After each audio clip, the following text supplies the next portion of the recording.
What's happening, everyone? My name is James Lynch, and this is the Fanatics View Hockey Show. Thank you so much for tuning in. If you guys have any questions, post them in the chat. I'll get to every single one of them during today's stream. A little bit later in the show, we're going to be joined by our good friend Avry to talk about the Edmonton Oilers and the Florida Panthers Stanley Cup Final. Game 1 going down here tonight, so we're going to get into all of that stuff. Avery's actually going to be at Rogers Place giving us updates on what is going on right now ahead of the big Game 1 tonight, the big rematch for the Stanley Cup Final. Again, one more time, hit that like button, hit the subscribe button, hit that notification bell. All that stuff helps out the channel big time. Let's have a look at the odds for tonight's game. Of course, a lot has changed since we last spoke. Edmonton did take care of Dallas, in due fashion, as did the Florida Panthers the last time we went live here. So, obviously we get a rematch of the final from last year. Let's go have a quick look at the odds here for tonight's game. Also talk about the series odds as well. This feels different than last year. I'm seeing a lot of people out there right now talking about the Oilers and how they've made a lot of improvements. And I think, this is something I'm going to talk to Avery about for sure, is that, I think both teams are different than last year, right? On the Edmonton side, I think you've got a stronger D-core, right? Gone are the guys like Cody Ceci and some of the other names they had back there. Inserted in are guys like Jake Wallman, who have worked out very well for them. You've got other additions like, guys like Arvidsson and, some other names here that have really, changed the makeup of the team. On the Florida side, you've got guys like Seth Jones, who, has come in and really been a force for the Panthers, logging a lot of minutes. So things are going to be a bit different. And just as we're looking at the odds right now here, so you can see the series odds, and you can see the overall odds. So right here for the actual series here, series betting out of 7. Oh, actually, hold on. Yeah, let's see if we go all hockey. Florida Panthers. Right now, the Oilers are at home. They are the favorites tonight at -125. The Florida Panthers, the underdog, at +105. Panthers getting a little bit more time off than the Edmonton Oilers. So that's obviously, could help, could not help as well. If you look at the actual series betting right now, you'll see it's actually the Oilers that are favorites. So it's interesting because I know when this first was made, I want to say the Panthers were favored. So the line is flipping, but a lot of people are big believers in Edmonton, and it's understandable what they did to Dallas. I mean, they were certainly more dominant in their series against Dallas than I would say Florida was against Carolina. Some of those Carolina games, even right down to the last game, they were a little bit dicey, right? But they ended up getting it done. The Panthers, that is. But the Oilers, like I said, more dominant. And part of that is the play of Jeff Skinner. This is one of those things. We had Troy on here, a few weeks ago, and we were making our predictions, and Troy said Carolina and Edmonton, and I said Dallas and Florida. And I was right and wrong, and he was right and wrong. And, if you would have told me before the Edmonton series that Stuart Skinner would outplay Jake Ottinger, I would have said you're crazy. But that's exactly what happened. And that's part of the reason the Oilers are having so much success right now, because Stuart Skinner is playing his best hockey right now at the best time of the year. And that's why they are where they are. And with Florida, it's just a gritty effort from everyone, right? Your Brad Marchands, your everyone that's sort of making up the lineup here. As we kind of take a look at the lines, let's do a quick preview and kind of show you guys what the line combinations are going to look like here. So on the Edmonton side, again, Edmonton very deep, probably one of the deepest rosters they've had in recent memories here. You've got Nugent Hopkins, McDavid, Perry, Kane, Draisaitl, Kapanen,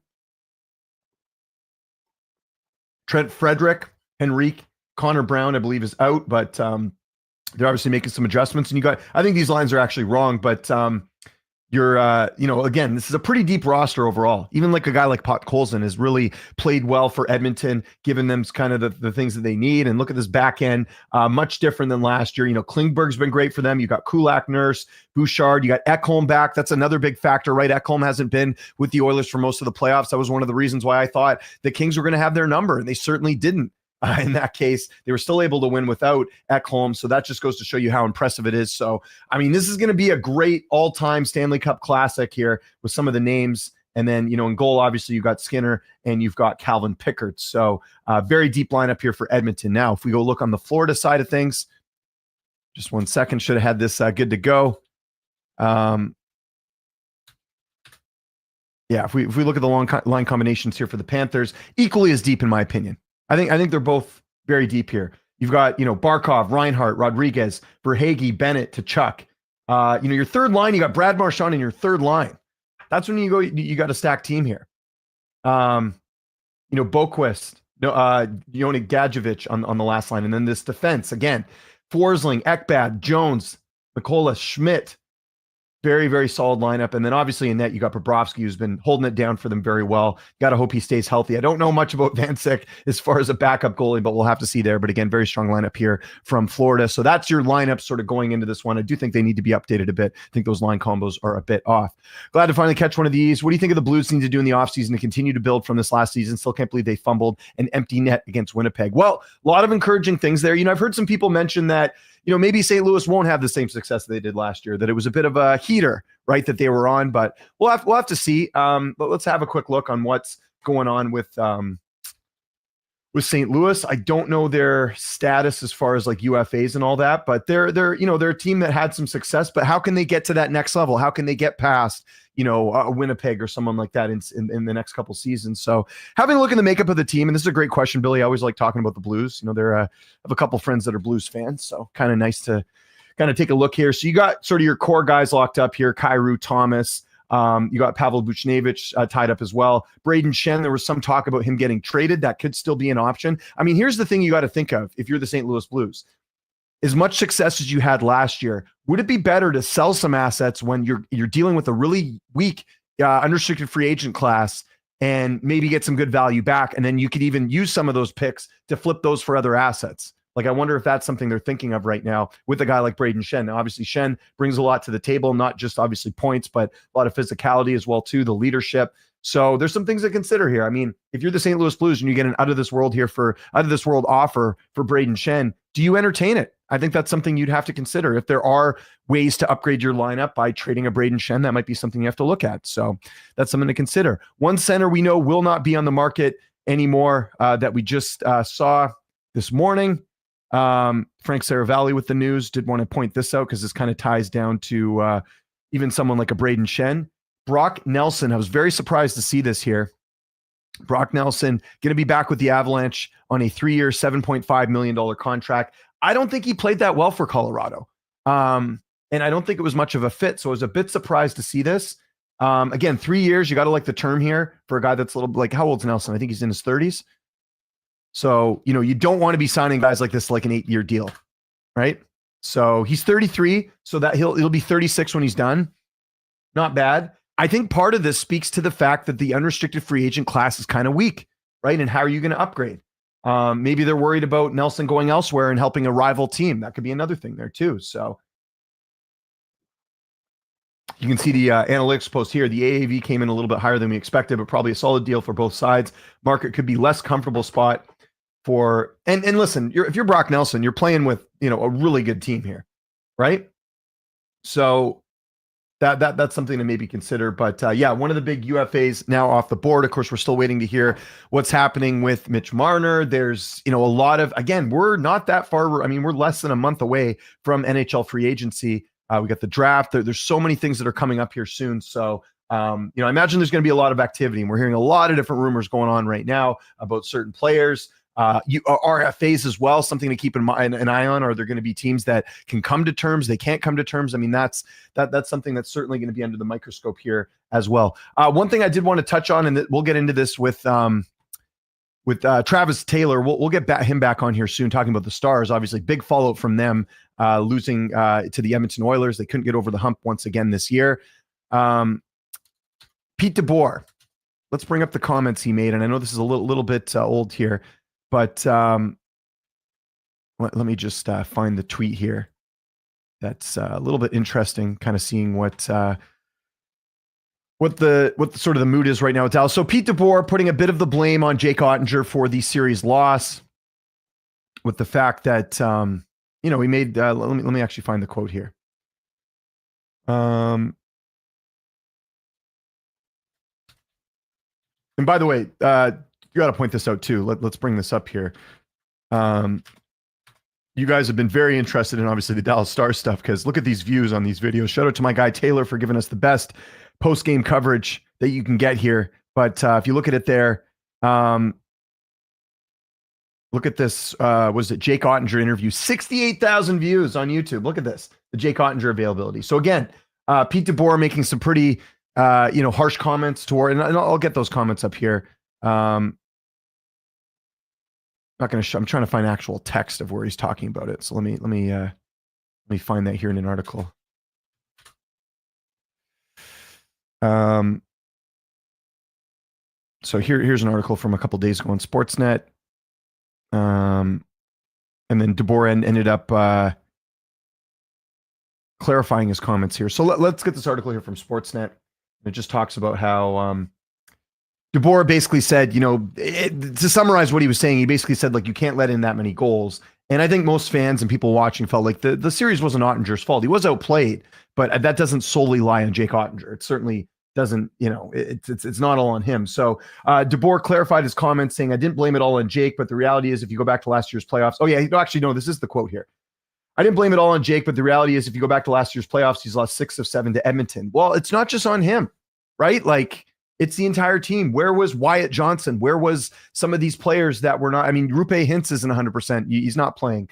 Why are these things not factored in? It's not all in the goaltending. If Ottinger's not making enough saves and they're letting in more goals, that's certainly something to consider, but that's not really what happened in this series. And so the big criticism, obviously, was DeBoer pulling Jake Ottinger after 2 goals in the final game for the Dallas and Edmonton series and putting in Casey DeSmith, which a lot of people feel like wasn't a very good move. And obviously didn't figure that out. So anyways, DeBoer clarifies his comments. He says, no one's a bigger fan of Jake Ottinger than me as a person or a goalie. I think Jace is the best young goaltender in the league, but that doesn't mean there's not a learning curve and growth. I think he could have explained this a little bit better, if I'm being honest. I think there's ways you can talk about a goalie improving and getting better without having to throw him under the bus. But this is having a ripple effect. Let me find the tweet here from David Pagnotta talking about how the Dallas Star players are feeling about Pete DeBoer at this point. So let's see what we have. Let's find this out. Here we go. Noise out of Dallas. This is something to consider. Noise out of Dallas. Pete DeBoer, multiple sources. Players are not pleased with how he handled several situations during the Western Conference Final. Along with post-Game 5 and exit media remarks, told players voice concerns during internal exit interviews. DeBoer has 1 year left in his contract. Now, I don't know if we have it on here, but there was a quote from the GM. It was Jim Nill. I forget who it was who talked about DeBoer staying. Let me find that quote, guys. Sorry, I should have had this ready to go, but wasn't at my fingertips. So let me see if I can find it. Yeah, let's see if I can find the actual quote. But I don't have it. Let me just look here in 1 second. I'll see if I can find it.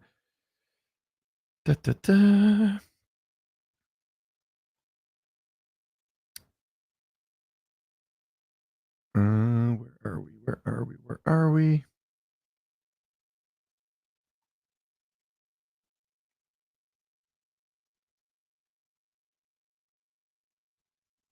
Also, yeah, here's the actual. Let's see if I can bring this up here. You guys see that on the screen? That's the quote from. Oh no, you guys can't see that. Darn it.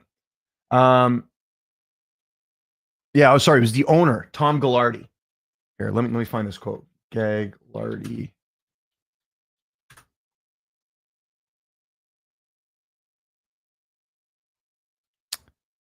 Oh yeah, here we go. Here's the full quote. Sorry, guys, a little bit of delay there. Whoops. Okay, so Gaglardi on DeBoer. This was from 5 days ago. When asked by Canadian media about firing DeBoer, they wanted to know if DeBoer was out. They said the rumor that he was out. Gaglardi said Friday. He says they wanted to know if Pete DeBoer was out. They said the rumor up there was that he was out. Gaglardi said on Friday morning, "Are you kidding me? He's top 3, 4, 5 coach in the league. You think I want to be going into the coaching market right now? Do you see who's getting hired? Pete is a seasoned coach. I'm just one voice in the discussion, but I don't see firing Pete being on anyone's agenda." So looks like he will stay. Now, I will say this, like, I think you're going to create a pretty bad environment here if you have a coach where the players aren't happy. I think if DeBoer is staying, you've really got to go back into that locker room and get some goodwill going. Because like I said, like, I don't think Pagnotta is just making this up out of nothing. If he's hearing from sources that players are not happy, I mean, I don't think they're going to trade these players. You're not going to trade a Jake Ottinger. There is some rumblings, though, about some players being available. In fact, the other day I was hearing Jason Robertson's name could be up. So again, this is why we'll get Travis Taylor back on here pretty soon. I want to get some idea as to what is going on with the Stars right now. But yeah, this is where things get interesting because they're not going to trade these players, some of them anyways. And it really sounds like they're not going to get rid of the coach. And I sort of understand it. I mean, what coaches out there, unless you wanted someone new age. I mean, DeBoer has a great track record. I don't think you're going to find a better coach on the market right now. You're going to bring in Peter Laviolette. I mean, that was the name that I thought of. That's maybe the only veteran coach you have out there. But even him, he lost the locker room with the Rangers last year. So what would be a better solution? Now, speaking of the Rangers, this kind of reminds me of the Rangers a little bit because, what happened with the Rangers last year when they imploded, part of it was due to the fact that Chris Drury openly was saying, look, we're going to get rid of certain players like Jacob Trouba, and it created a rift in the locker room, and it created just an unsettling feeling with the team, and they never found their footing. I do wonder if the coach comes back and the players aren't happy, are we going to see something similar here with Dallas where the chemistry's not good? By the way, Matt Duchene apparently coming out saying he wants to stay. I think some of their UFAs do want to be back, but if you're Dallas, you can't run back the same team. You can't. I mean, there were some injuries with the Stars, but I think also, they had a pretty healthy lineup. Like, I just think the makeup of the team isn't built to beat an Edmonton. So this is where Dallas is going to have to go back to the drawing board. The good thing with them is they have a lot of picks. They have a lot of draft, a lot of good talent in their farm system. In fact, Texas right now is playing the Abbotsford Canucks in the AHL West Final. I actually saw the game on Saturday night, the 1-0 win that the Abbotsford Canucks had. So I think the Canucks are leading that series 2-1. But, they have a lot of talent down there. So I'm wondering, do they look to the prospect pool to improve this roster? That's something worth considering. So, yeah, Dallas is going to be an interesting thing to see what's going on there. As far as other news that's going on, again, we can touch on some of the stuff before Avry hops on here, and we can get some insight into what's going on there. Nikita Kucherov winning the Ted Lindsay Award by the second time. No surprise there. Big part of Tampa Bay's success this past season. And there's a video of him winning the news for the second time, or getting the news that he's won it the second time. So that's good to see. As far as other headlines going on, this is what I mean. Jason Robertson, Hockey News with this report. Could they trade him? He was a bit disappointing in the playoffs. Let's go look at the playoff stats for Jason Robertson. And if you're trading him, what are you getting back? So if we go look in the playoff stats for Jason Robertson. Am I reading this right? Holy crap. I didn't even realize it was this bad. Look at this. 6 points in the playoffs. Like, you're not going to win games if you got one of your best players getting 6 points, 4 goals, 2 assists. 80 points in the regular season. And this is a guy that's put up points last 4 seasons over 80 points, or close to 80 points every season. Very impressive.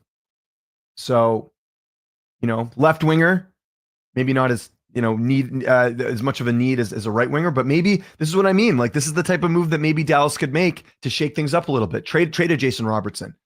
Try and bring in some new blood. Change the makeup of the team. I think that's something to consider. So we'll see. Let's have a quick look. Again, I don't want to make this all the Dallas Stars show, but it is worth mentioning that, this was a team that was supposed to do better this year, and they ended up with the same result. So you look at some of the contracts here. Mikko Rantanen obviously locked down. That's good news. Tyler Seguin, he'll be on the last year of his deal at 9.8. Do they maybe try and eat up some salary and make a trade with him?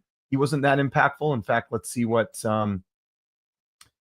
his playoff stats were. I mean, again, you're not getting the old Tyler Seguin, right?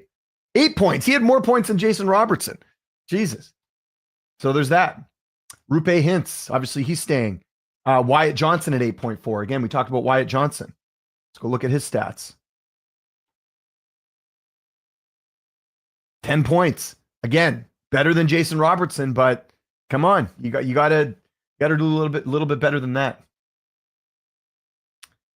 Mason Marchment is a UFA as well, and that could be.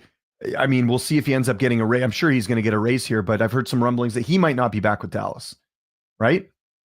So there's some decisions to make, right? There's a number of look at all these UFAs: Jamie Benn, Matt Duchene, Dandanov. I don't think he's back at 36. Granlund, who they acquired in that trade with San Jose. Colin Blackwell, Maverick Bourque is an RFA.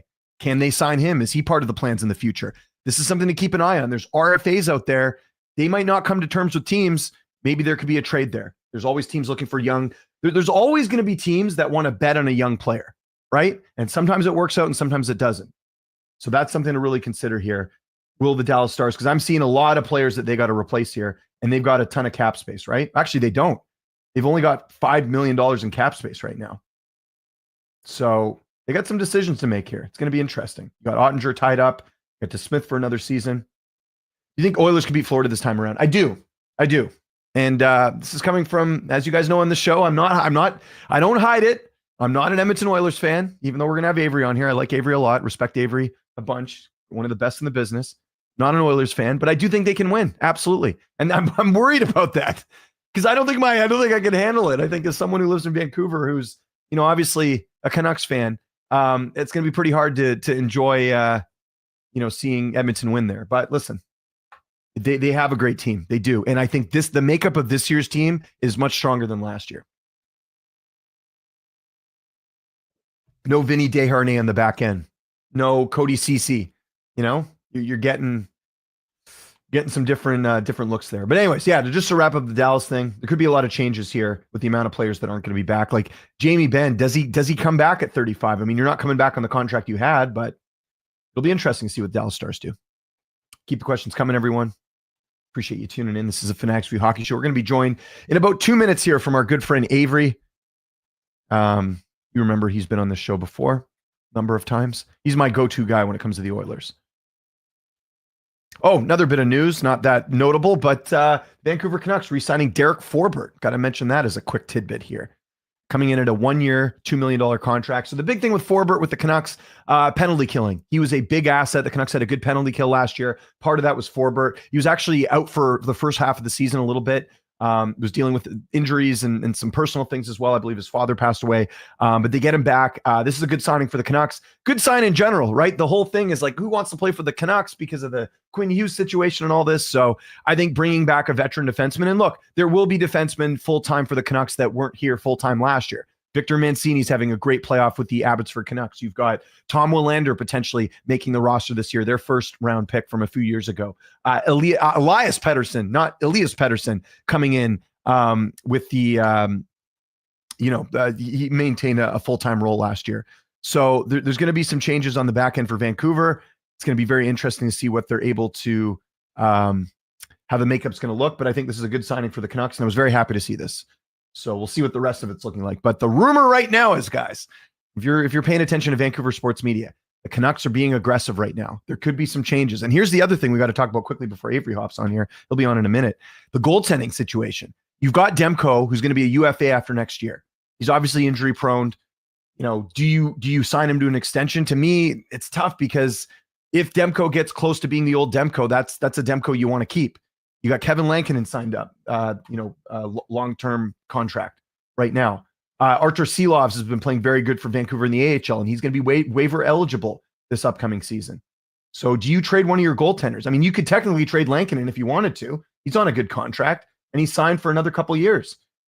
So very interested to see how the Canucks, that's a team to keep an eye on. I know I talk a lot of Canucks on here, but that's a team to keep an eye on because they're not going to stand pat with the roster they have. They need a second line center. They need some more grit. That was a big issue last year. Their defense is set. Do they maybe look to trade a defenseman because their D is so strong right now? It's hilarious because last year that was a big weakness.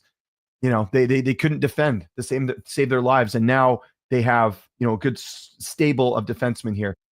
So we'll see what happens. All right, so happy to welcome back our good friend. He's been on the show before, one of the best in the business, and happy to have him back on here. Our guy Avry. Avry, what's up, man? How you doing? James, how you doing, sir? How are things out in BC? BC's good. Good weather. Good to be talking to you. And good Stanley Cup Final, man. We're back. We got the rematch, the tilt. You're live right now at Rogers Place. I was saying just before you hopped on here, we did a little bit of a kind of a setup for this. This feels like a different Oilers team. How much do you think they have improved, especially on the back end, as opposed to last year's final? I think the big thing is you're seeing the upgrades in guys like Jake Wallman, who's been a tremendous puck mover. You've seen John Klingberg, someone who at first I didn't know if his game was going to return, but Klingberg has proved me wrong as a very stable presence on that back end. And again, they're supporting guys like Evan Bouchard, Darnell Nurse, Matisse Ekholm was back in the lineup. And that was one thing where Edmonton, you had Ekholm and Nurse, but you didn't have the depth that was relied upon as much. So a deeper team in the back end is going to go a long way with guys like Klingberg, Wallman doing their thing and doing very well. Yeah, it's been pretty dominant. That whole performance against Dallas, it was on full display. I think we talked about him last time, but I got to give him some shine again. He is from these parts here in Vancouver, but Ryan Nugent-Hopkins, just how much of a boost has that been for the Oilers this year? I think in years past, I don't want to say he was invisible, but I don't think he was much of an impact player. But this year, it's been the exact opposite. What are you seeing from him that's really elevated this team? Ryan Nugent-Hopkins is someone who's not afraid to get to the net. He's been able to generate chances. He's got power play goals. He's leading the team power play goals with 3 so far this postseason. And it's funny because last year, actually, the postseason last year, he also was very dynamic in getting chances and being that great supporting cast player. And they're going to need more from him, especially a guy like Zach Hyman going down with the broken wrist. So look to Hyman, look to Nuge to be a guy that's going to be trusted when this team wants to deviate from going from Leon Draisaitl and Connor McDavid in the series here. What are the vibes like? Because again, there's a bit of swagger here, I think, with the Oilers. I mean, just with how dominant they were. And, I'm seeing people buying in. I just talked about the betting lines. The Oilers are favorite. I don't believe they were last year. This year they are.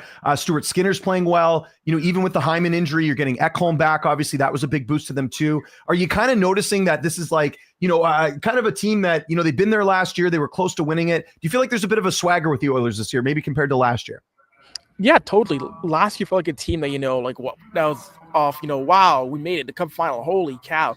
Now I feel like this is a team in which is saying, yeah, we were there last year. We know what it takes to not just be there, but now win it. And you talk to any of these guys, it's all about, yeah, cool to be here, but our mission is now to win the Cup, correct mistakes we made last year, and apply them to this year. And the fact that they're favored shows a lot because this Edmonton Oilers team has shown so much growth, so much depth when it comes to the scoring effects. I mean, again, this is a team that has grown up in terms of not needing as much offense from Connor and Leon. We saw before, this team has won series on the back. This team has won games on the strength of guys like Adam Henrique, Evander Kane. And I mean, when they beat Vegas, the overtime winner in Vegas came from Kasperi Kapanen. So this is a team that's going in. So, yeah, we are a deeper team. We're a much better team. And we know what it takes to now finally beat Florida. I think going into the playoffs, the Oilers were kind of an average team in terms of the wins and losses and kind of going in there. And I know part of that was injuries as well. McDavid wasn't 100% coming out of the Four Nations.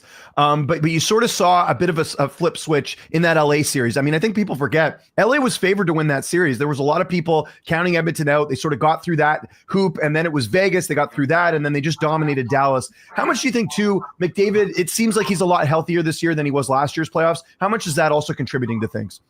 That's a major thing because you could see last year that it was a tough season. McDavid was a little bit banged up, and so was Leon as well too. Both these guys were dinged up. You're seeing now both Connor and Leon came into the playoffs healthier. And for any team in the league, no matter who you are, no matter if you're a Florida, a Dallas, an LA, a Vegas, that's a scary thing when two of the best players in the world are flying around at, if not 100%, near 100%.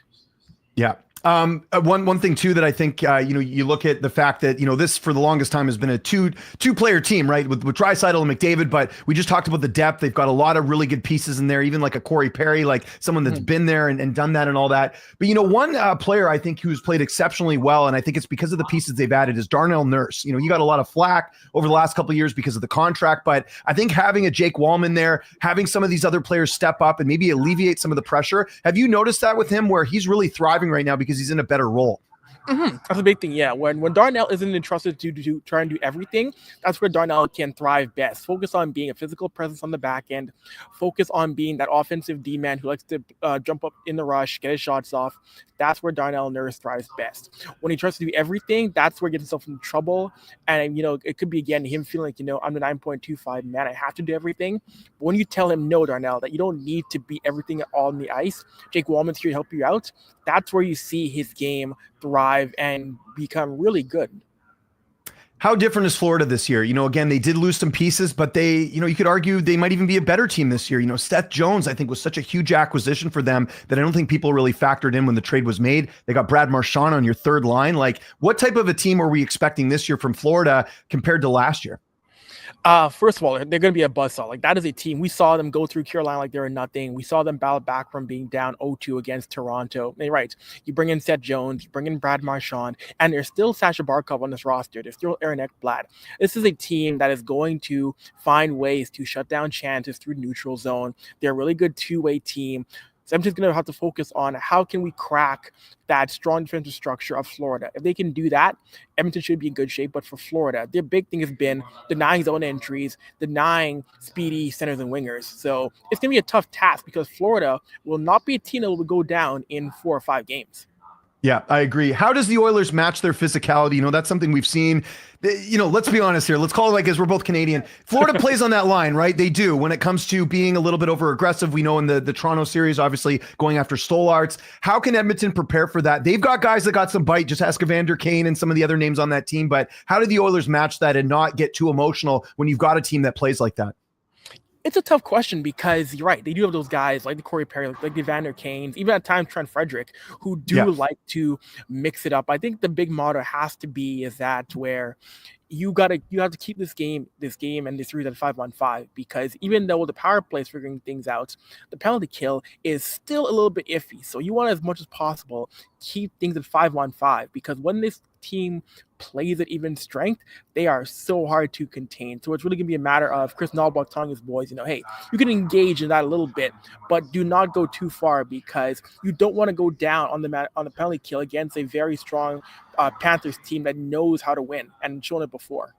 And I think on the other side, if you're Florida, you want to play on that line, like I said, but you don't want to get penalties. I mean, this is one of the most lethal power plays in the entire playoffs with Edmonton, right? So I think if you're Edmonton and you're going on the power play, you got to be feeling pretty good, because they've been on fire. I don't know. I don't even know what the exact stat is, but it's got to be near the top of the league.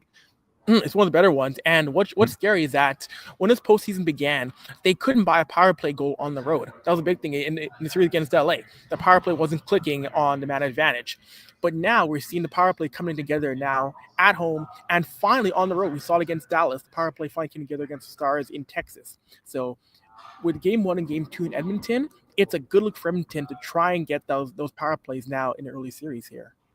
Any concerns at all about Stuart Skinner? He's on a heater right now. I think everyone's kind of like, he's good. We don't have to worry. The goaltending's not going to be a thing, right? Because obviously he's got a tall task on the other end in Bobrovsky. Now, saying that, Bobrovsky, I think people have short memories. Bobrovsky last year almost cost the Panthers the Stanley Cup at a certain point. He was not playing well. His confidence was shattered. Is there any narrative at all about the goaltending in this series? Because I haven't seen much of it. I would say right now it's just watching Stu. Hopefully Stu remains hot for the Oilers, and again, same for Bob, because you're right. Sergei Bobrovsky in that series struggled mid-series, after game 1 and game 2. Edmonton started to get to him, and you could see Bob starting to break down. And same for Stuart Skinner. Stuart is someone where we said before, he's very Jekyll and very Jekyll and Hyde, but right now you're seeing Stuart Skinner finding ways to deny rebound chances, making a lot of high danger saves. And Edmonton gets that Stuart Skinner that can keep on making these high danger saves and saves on odd man rushes. Edmonton should be in really good shape rest of the series here. Well, I think Edmonton's got to feel good as well. And again, I'm not looking too far ahead here, but let's say Skinner, it doesn't work out or whatever. If you actually look at the regular season stats, I was amazed by this. The Oilers actually play better with Calvin Pickard in net, right? Like he has been proven to be kind of that good backup as well. So I think if you're looking at the overall goaltending tandem, I think Edmonton's got that, with the sense that we don't know really what Bobrovsky's backup's been like. There's not much experience there. Again, I think that's another ace in Edmonton's pocket where I think they can rely on Pickard, whereas I don't know about Florida doing the same. They don't have Spencer Knight anymore, right? He was in the Seth Jones trade.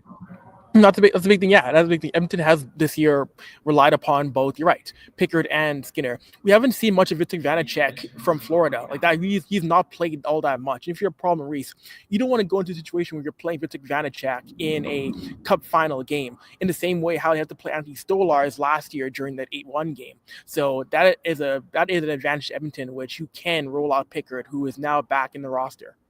What did you think of the CN Tower having the Oilers colors up there? I was a bit surprised by that. Everyone's getting on board except for here, Avery. I got to be honest. I don't see too many Canucks fans out there, but I know they exist. I know they exist cheering on the Oilers, right? So. Oh, man, it was funny. I think for Oiler fans, they're like, see, we are Canada's team. I'm seeing friends on Toronto are saying, why? Why are we pandering to this Canada's team thing from my Toronto friends? So they're not exactly happy about that happening out there in the CN Tower. Yeah. Well, I got to remind people, though, the more there's people that don't like the Oilers, the better the rivalry is going to be, right? So I say it's a win-win. If you don't support the Oilers, that's fine. Just adds to the overall rivalry, right? Because I think that last year, I still have people talking about that series from last year with the Oilers and Canucks. So it's always a good time. Not looking past the series here a little bit, but we sort of talked about this series and everything. What about beyond this season? Obviously there's a few UFAs. There's some decisions to make. Obviously McDavid and all that. I know the focus right now is on the finals, but how do you anticipate things will be? Obviously, it's going to depend on if they win the cup or not, but is there any sort of talking points for next season as far as what the roster could look like? I think the big thing is about the UFAs, the guys like the Corey Perrys, the Jeff Skinners. These guys want to come back next year. And again, goaltending. I mean, this team, I don't know if this team will run it back again with Skinner or Pickard, win or lose. So I do think Edmonton tries to go out and get a goaltender next year, be it maybe an Alex Lyon, maybe you try and bring a Cam Talbot back to Edmonton. So that's a big thing for Edmonton right now is UFAs, and do you go and get a 1B for Stuart Skinner, which I think is in play for next season. I didn't even realize that Skinner and Pickard are UFAs next year, which is insane. Like and they're on really cheap contracts too. So that's something that's kind of interesting. You just kind of brought it to my attention. Is it safe to say, I mean, unless something crazy happens here in the finals, I don't think Jeff Skinner's back. Do you get that same sense? Because it just doesn't seem like Knobloch trusts him. I don't know, because we saw Jeff Skinner against Dallas producing it. That's the one thing. You give Jeff Skinner opportunity and he will find a way to take it and thrive. It may need another injury, knock on wood, to get back into the lineup though. But at least when Jeff Skinner plays, he's going to create chances. He's going to put up points. He got 2 points in 2 playoff games. Like, he's done everything right when given the chance. But you never know. Maybe if someone is slumping, maybe Jeff gets into the lineup. I want to see it happen because every chance he's been given this year, he's thrived on. Yeah, I agree. It's gonna be interesting to see how they're able to utilize him in this series. We talk about McDavid and everything he's been through and all that. Do you think winning the 4 Nations for McDavid as well has also given him a little bit of boost going into this? He's tasted what it's like to win something like this. Like, is that even like a thing, like going into the finals? Because I imagine for some of these guys that were a part of that, it's got to feel good knowing that you ended up getting gold in that. Oh, yeah. And Connor McDavid, he's a very motivated guy. Like, for him, everything is, I want to win or bust. There's no accepting second place. He wants to redeem himself. And yeah, the 4 Nations, that was a thing where he was definitely excited to win that. In the same vein, he was saying, his mentality was, it was nice to win this. Now my next goal is the Stanley Cup. And I do think that was motivation. He saw, you're right, James. He saw what it was like to win.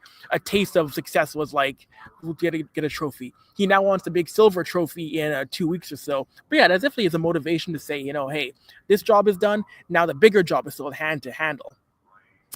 Again, we're being joined here by Avry of the Hockey News and many others. Avry, much like myself, a man of many hats, and always has that great hat on, by the way. I love that look. I've always loved that look, man. I told you that, I think, the first time I met you.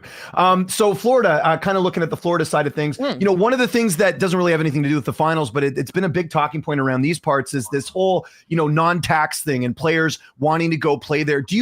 I think it is a factor, but I also agree with other people being like, if you're in a good situation, I don't think the money is as big of a thing. Like, you see players take less, like a Corey Perry, for example, to take less to play with Edmonton because it's a good winning environment. I think that has more to do with it. And I think people should be looking at what Florida's doing because it's pretty remarkable, Avry. The fact that Florida, if you look at a lot of their team, it's not players they drafted, it's players they got in trades or UFAs and stuff. And I think if you're creating a good environment, having a good practice facility, having I heard players, their practice facility, a lot of them live around in the Fort Lauderdale area. They take golf carts to go to practice. Like, who wouldn't want to be a part of that? No, exactly. And the big thing is that too, people are acting like Florida was always this big hub for players. I remember exactly. Yeah. Like I remember 12, 13 years ago, Florida was not a destination. That was not a place guys wanted to go because, to your point, it wasn't a good franchise. They weren't winning, they weren't having success. Now that they're winning, now that Bill Zito and company have built a juggernaut in South Florida, yes, now it's there. I mean, sure, the tax thing, sure, it's a factor, but it is not the end all be all. As long as you win, as long as you have success, players will want to play for you.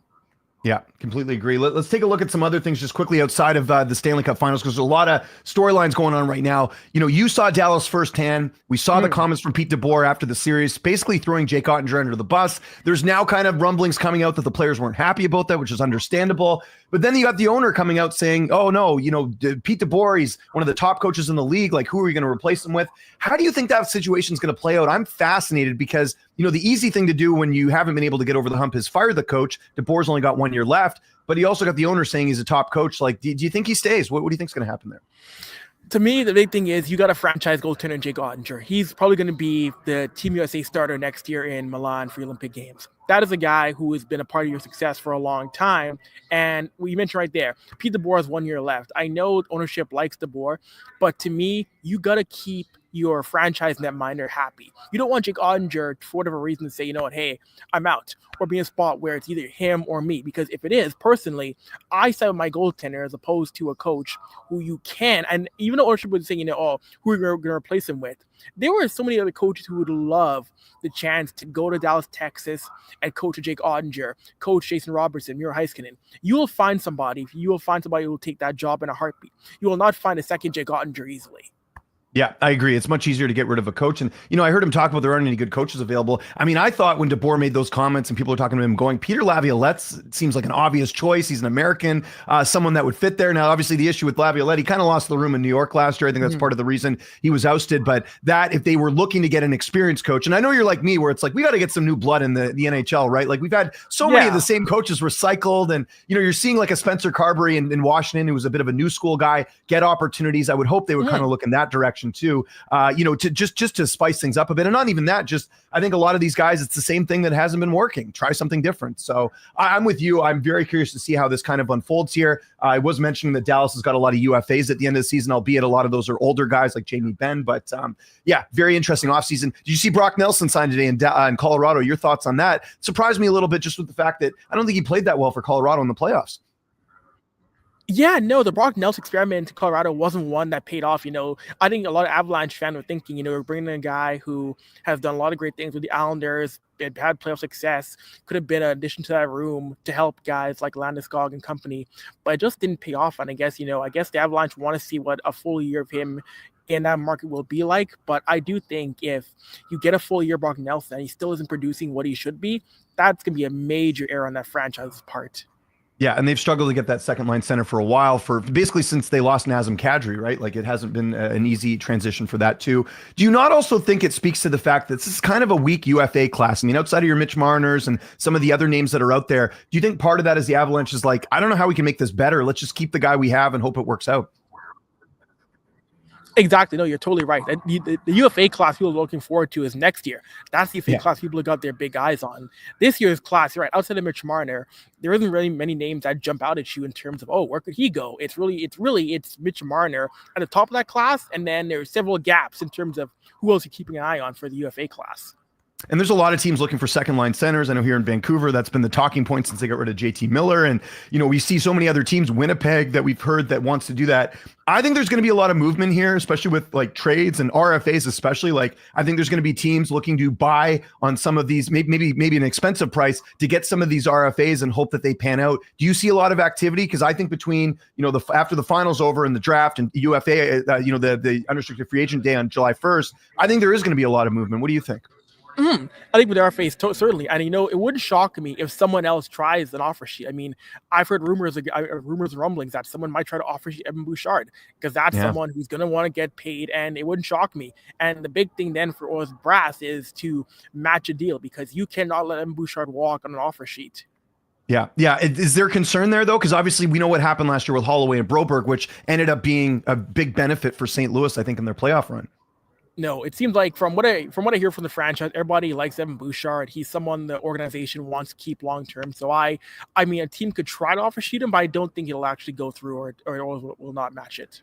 Yeah, and we're already seeing some names re-sign as well over the last couple of days, which would be interesting. We mentioned Mitch Marner. I know you kind of keep a little tabs on what's going on in Toronto. The latest I heard is maybe LA is now in the fray here. I think it really depends on what Mitch Marner wants. Does he want to go to a contender? Does he want to go to a winner? I mean, I think the biggest FU to the Leafs would be going to Carolina when he blocked that trade last year, right? Like that could happen. Now, on the flip side, if he wants to go somewhere where, hey, it's a little bit more comfortable, I'm going to get paid well, you got your Anaheims or Utahs, whatever, that could pay him the money, and they don't need to worry about the expectations of winning a cup. It's about getting into the playoffs. How do you think this is going to unfold? Because that's the big question. I don't think anyone really knows, to be honest.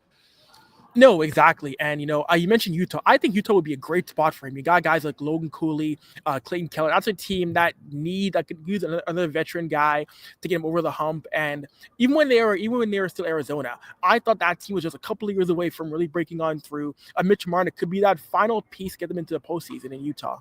Yeah, and that's the goal. You just need to get in the playoffs. You don't need to win the cup like it was every year in Toronto. But I think it's safe to say that the Mitch Marner experiment in Toronto is officially over here. What do you think the Leafs will do if they do lose Marner? I mean, there's John Tavares. We're hearing, it sounds like he'll be back, but you never really know, right? Like, I know he's pretty loyal. I mean, he's made his money. I kind of look at it as like, I think they could get him at a pretty reasonable rate here. Do you think the Leafs are gonna which direction do you see them going with the fact that they could lose a big piece of their core here?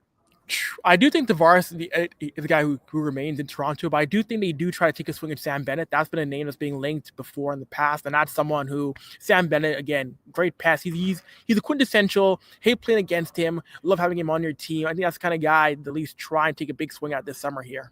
Yeah, and I wonder if they do look at maybe the trade market as well. I know they want to get rid of Morgan Riley. Could that be a possibility? I don't know. This is what, like, to me, this is one of the most interesting off seasons because you don't have, a huge UFA class. You got some interesting RFAs, and you got teams all across the board that have certain needs there.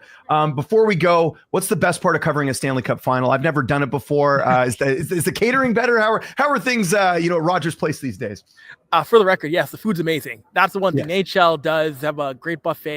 Their food's wonderful, but I think too also the access, and the rooms are open a little bit longer. There's more players to be able to talk to. You get to tell better stories, and also too, what's really cool is that the fact that when you're in a cup final, all the media is here. Like, there's all the big name medias from Sportsnet, ESPN, TNT, local writers. There's a lot of people here who you may never met before. You get a chance to meet. Like last year's cup final. For the first time, I met Kenny Albert for the first time last year. Meeting Kenny Albert was really cool. So, and meeting other people who I grew up watching as broadcasters and reporters. So that's a really cool thing. I've told younger journalists, you cover a cup final, this is a great place to network. Introduce yourselves, shake hands, pass out cards, because you never know what that connection can lead you to at a cup final. And I got to ask, just because I keep kind of tabs on it. When does the CFL coverage start? Obviously, you cover the Elks as well. Yes. So week 1 begins this week here. Edmonton kicks off against BC. So I'll be doing some. You're busy. You're busy this week. Yeah, for sure. Yeah. So I've been doing some training camp stuff. The Elks are unveiling their brand new jerseys tomorrow evening. So I might try and cover their jersey revealing event tomorrow night. So it's been busy right now doing NHL, CFL, also CEBL, some of the Edmonton Stingers. So I'm active right now. Yeah, no, I love seeing it, man. You're doing an awesome job. I appreciate it. By the way, they're going to change the colors with the Elks, or are they going to keep them the same? Same colors, but it's going to be like an old school look. So same colors. Oh, cool. Nice. Yeah. Because I like the green and yellow. It's like the Packers, right? Like, it looks really cool. So exactly. They don't mess that up. So that's staying there, but it's going to go back to like the old Gizmo Williams, Damon Allen kind of era look. Nice. I love it. Avery, you're the best. Thanks for doing this. Again, I know how busy you are, so I really appreciate the time as always. Anything you got coming up you want to plug, let people know where they can find you, and we'll definitely be following your work. Yeah, I'll have some more NHL videos this week on hockeynews.com. And hey, follow my other reports on Avry at Avry on Twitter. Awesome. You're the best, Avery. We'll get you back on maybe in the summer, kind of do after post UFA thing. We'll see how things go. But you're the best, Avery. Thanks so much for doing this. Of course, James. Anytime, buddy. There you go. Avery, the greatest. Love having him on here. Good insight into the Oilers and the Cup final. Again, the game going down tonight. We went over the odds a little bit earlier here today.